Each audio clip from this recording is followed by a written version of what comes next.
This is the Cubs POSTCAST, your instant game reaction for the Chicago Cubs.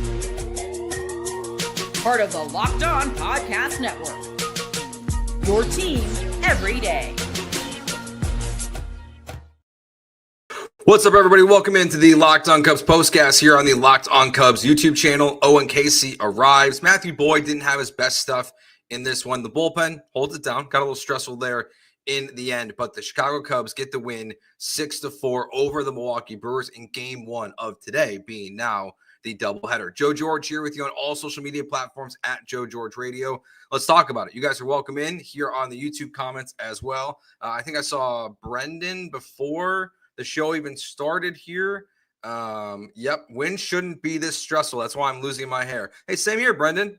Same issue over on this side of the camera. Yeah, this was a stressful one in the end for a lot of different reasons. But we're going to start with the good stuff, the great stuff that happened in today's game. And that starts off with our Locked On Player of the Game. This is the Locked On Player of the Game.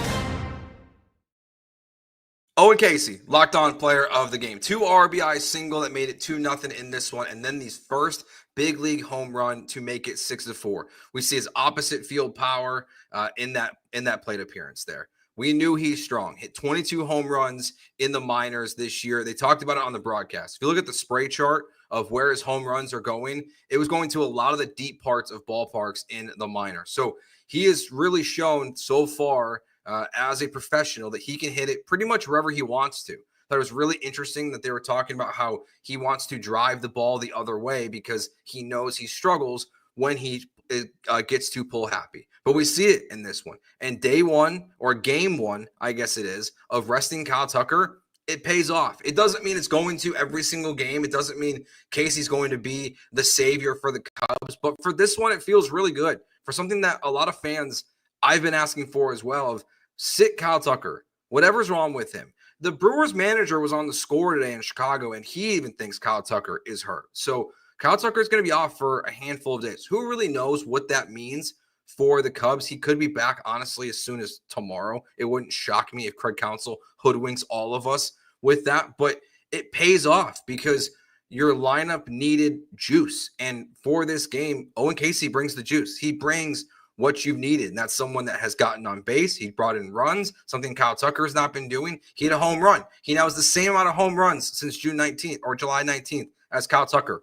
1. That's it. So for today, it was awesome. And for him, getting his first big league hit yesterday and then to come through in the way he did today, saw some good stuff in the outfield as well from him in both of these games. So while the Cubs' focus is on this season and should solely be on this season to the front office, it is nice to see a member of the Cubs that you think is going to be here for the next 6 seasons, I guess 7 seasons really, because when he got called up, and that he can come up here, make an impact, and we'll see what it looks like for him going forward. Again, you can't expect him to do this in every single game whatsoever, but for today it was awesome. And the Cubs desperately needed this one to get, worked the way they did in yesterday's game. And we saw the Brewers in this one. I put here on the graphic, the Brewers are relentless. The other word I would use is playing the Brewers right now, it's uncomfortable.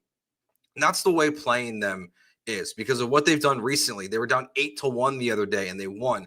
And this one, Daniel Palencia, a walk and a single to make it first and second with 1 out. No one had a good feeling, I could imagine, in that moment. But he gets a huge double play to end the game there. So it was stressful for Palencia, but your other bullpen guys did really well here. And Willi Castro, we can't ignore him early on in this show either. He's been kind of a dud so far, to be honest, since the Cubs got him. Yeah, he's played a lot of positions, but he hasn't contributed much with the bat. So a 3-run home run from him and 3 RBIs from Owen Casey, including a home run from him as well.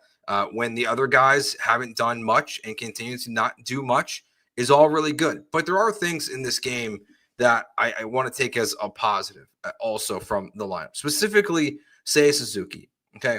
Doesn't have, obviously, if you just look straight up at the box score, doesn't look great. But before Casey and Castro bring him in, he's walking.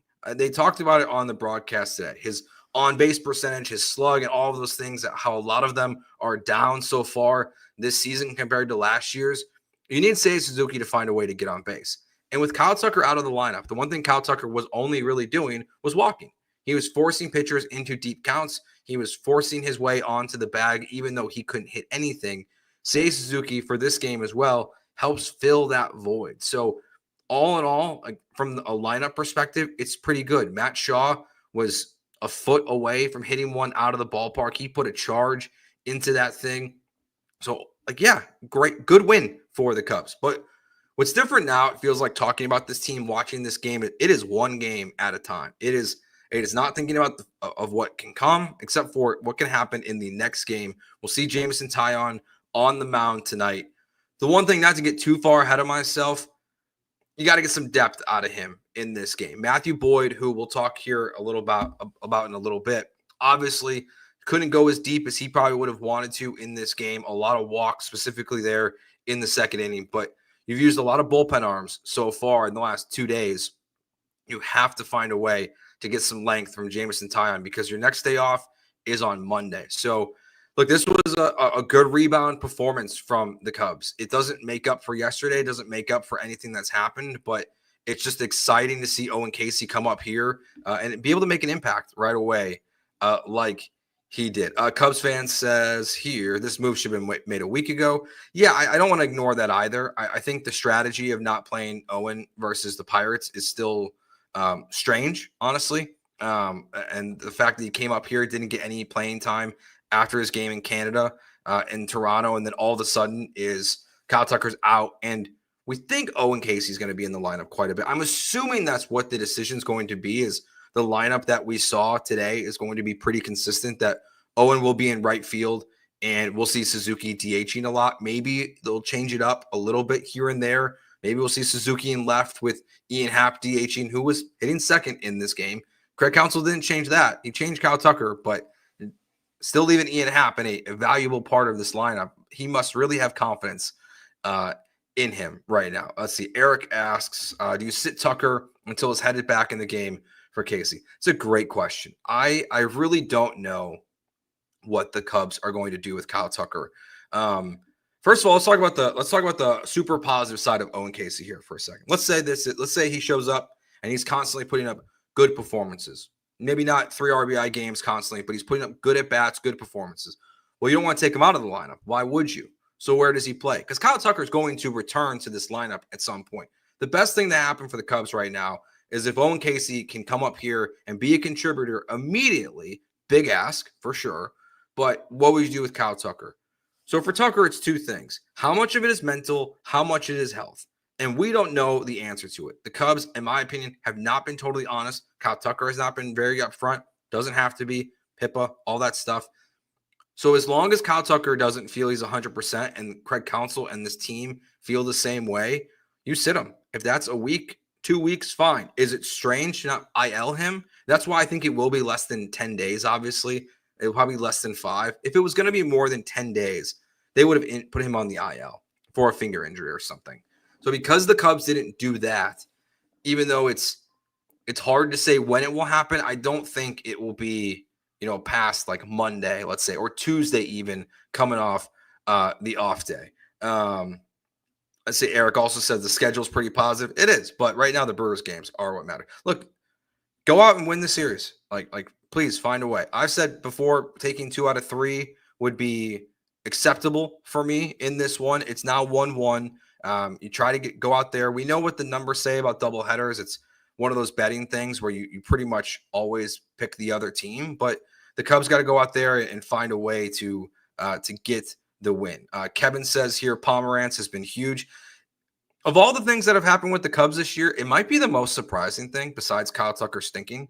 Drew Pomerantz hadn't pitched in the majors in a handful of years, and all of a sudden he's come back to the Cubs and reunites with Craig Counsell, and he's been really solid. So I think that's a good point by Kevin. I mean, he has been the bullpen, again, Palencia made it stressful, but they came in, they picked up Matthew Boyd today when he needed it because he was not at his best stuff. All right, we'll take a break here. We'll get some more of your questions, your comments here in the chat, and plus we'll talk about Matthew Boyd's performance in this game. That's all coming up next year on the Locked On Cubs postcast on the Locked On Cubs YouTube channel. This episode is brought to you by FanDuel. Summer sports are in full swing, and whether you're all about baseball under the lights, golf on the green, or high-stakes soccer action, FanDuel is the best way to make every game even more exciting. You're already following the action. Why not make it a little more thrilling? With FanDuel, you can get in on the game while your friends are getting sunburned at the beach. I've been using FanDuel to track my favorite matchups, and the app keeps it fresh with new daily promotions and fun ways to bet. It's easy to use, fast to pay out, and makes even regular season games feel like must-watch events. If you're new to FanDuel, new customers can bet just $5 and get $150 in bonus bets if your first bet wins. Open the FanDuel app today or visit FanDuel.com to get started.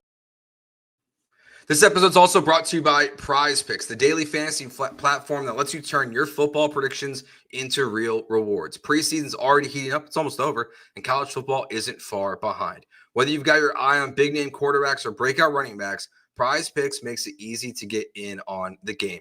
The flex play option is a total game changer, and even when one of your picks misses, you still double your money. I had that this weekend. I put in a four-person more or less play there on PrizePicks, hit 3 out of the 4 that I needed, and was able to still make a little bit of money on it, even though I didn't get it perfect. So download the PrizePicks app today. Use code LOCKEDONMLB to get $50 in lineups after your first $5 lineup.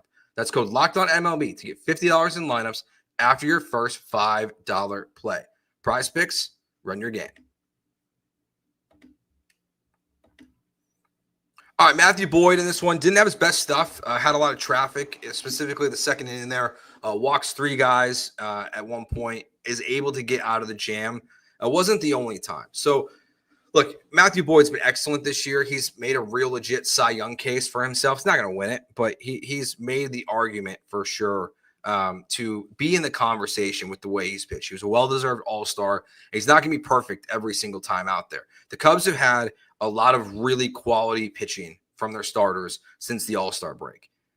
The lineup has let them down. And today, finally, because of Owen Casey, basically, the Cubs lineup picks them up. You get contribution from your guys when your pitcher is having traffic on multiple spots, giving up runs, home runs, all those things, and you find a way to still win the game.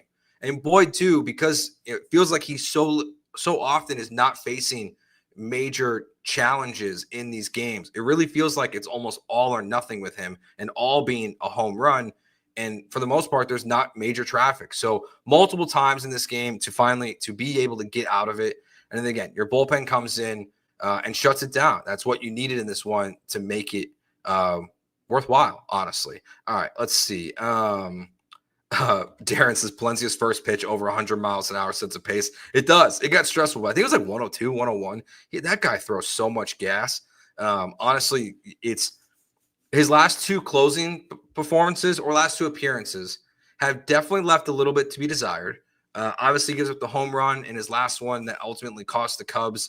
It was a tie game in the 9th inning. And then this one, he gets runners on first and second with a walk and a single. But he does get the double play. But I do sense some uneasiness amongst fans around Daniel Palencia this year. I think part of that is he's not proven. And he's proving himself this season. And it's not going to be perfect for closers. So the fact that he didn't, let it totally unravel is very good. Let's see, question here. Why not call up Moises Ballesteros as well? Well, there's not room for everything for all these guys. And look, the Cubs showed you that. Like, while we all disagree with their decisions over the weekend with the Pirates, if they weren't sitting Kyle Tucker because of his performance, where would he play? I would say for Ian Happ, but that still feels unlikely at this point. Like, it's probably the most logical thing to me right now is that, to what people, I think Eric asked earlier about Owen Casey, is that if he's really good and it's time for Kyle Tucker to come back and Ian Happ's not performing well, or Suzuki's not performing well, like maybe it's someone else that, takes time off. Tracy says here, I hope Tucker sits out the series really. Yeah, I think giving him these 5 games off, or it would be good for him, or 4 games off would be good for Kyle Tucker. Just, if it's mental, he just needs a reset. I think it's more mechanical, in my opinion. And maybe the finger is still lingering and giving him a problem, but it seems like he needs work to do to get back. Because even though even though it feels good today to see Owen Casey in the lineup without Kyle Tucker out there, and it's deserved to feel that way, the Cubs still will only go as far as Kyle Tucker can take them in the playoffs. Like he has to perform at the level in which you expect for him going forward. I still would like to see a lineup shuffle a little bit at this point. I just feel like Michael Busch, even in this game, I think he looks more comfortable lower in the lineup than he does at the very top. I do like how aggressive he is with the first pitch of the game.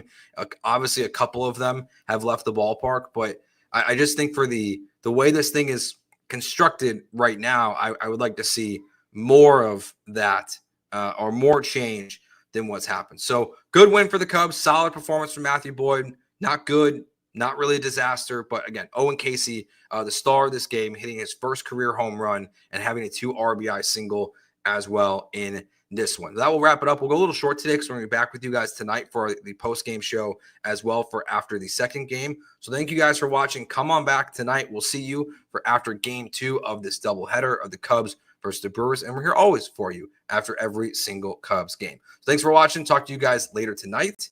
Peace.